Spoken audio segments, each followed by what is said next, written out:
Ever wondered how your pastries achieve that fluffy, light texture? The secret lies in a tiny yet mighty microorganism, yeast. This key ingredient plays a pivotal role in baking, especially when it comes to pastries. Yeast is responsible for that delightful, airy texture we all love in our pastries. It assists the dough to ascend to new heights, producing carbon dioxide gas during the process of fermentation. So, yeast is our tiny hero in the kitchen, but how does it work? Yeast starts its magic once it meets with warm water and sugar in your dough.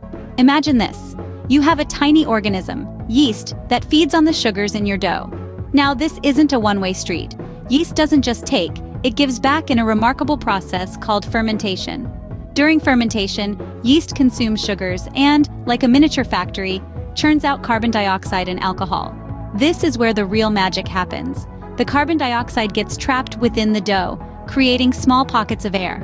As the dough bakes, these pockets expand, causing the dough to rise and resulting in that fluffy, airy texture we all love in our pastries.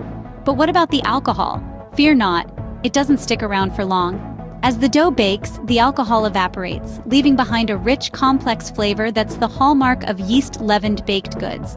So it's the yeast that breathes life into your dough, transforming it into delectable pastries. Now that we've unraveled the secret, let's summarize the key points about yeast in pastry doughs.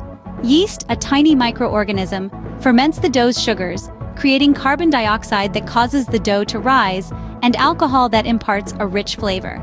The yeast's work pace can be influenced by the water temperature and sugar amount. Remember, yeast is the secret ingredient that makes your pastries rise to the occasion. Don't forget to like the video and subscribe to our channel to learn more baking secrets.